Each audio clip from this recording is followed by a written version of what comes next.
revient sur l'analyse de sa confédération Force ouvrière sur le rapport de Dominique Libaud. On l'écoute.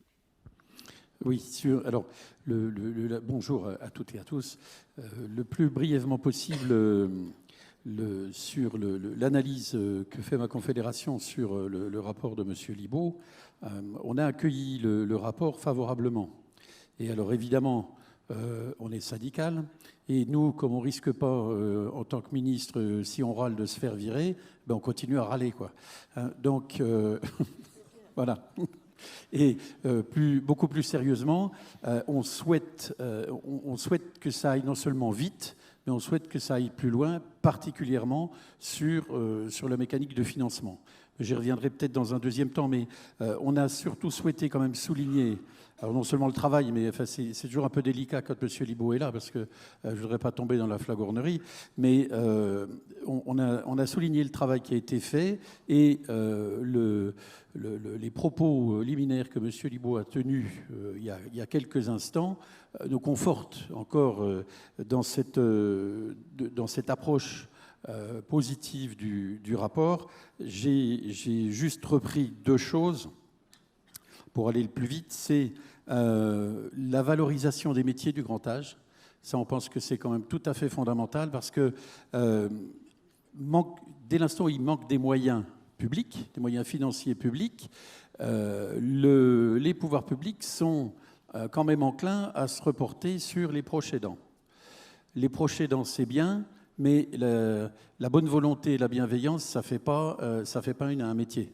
Donc, en étant plein de bonne volonté, on risque peut-être de faire des erreurs magistrales. Donc ça, c'est quand même important. Et donc, la valorisation des métiers, c'est tout à fait considérable et c'est tout à fait important. Il faut absolument s'en occuper. Et la deuxième chose, alors on le dit à notre sauce, c'est pas forcément évidemment ce qu'a écrit littéralement M. Libaud, mais pour nous, c'est un risque à part entière.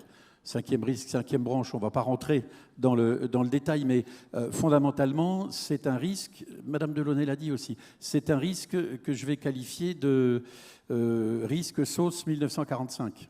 Ça doit être quelque chose, c'est un risque national, c'est à mutualiser sur le plus grand nombre.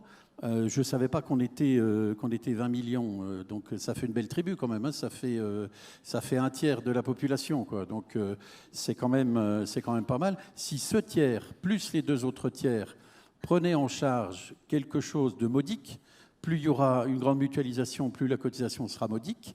Et il faut une cotisation qui soit nationale et qui soit de base, mais j'y reviendrai après dans un deuxième temps. À partir de ce moment-là, je pense que le sujet financement peut être envisagé. Alors je sais, je ne vis pas en dehors du temps et de l'espace, je sais qu'il y a des contraintes qui sont des contraintes que nous sommes imposées depuis 92, donc il faut aussi en tenir compte, mais on doit trouver absolument un financement avec une base la plus large possible pour que l'effort soit le moins important possible ramené au niveau de l'individu.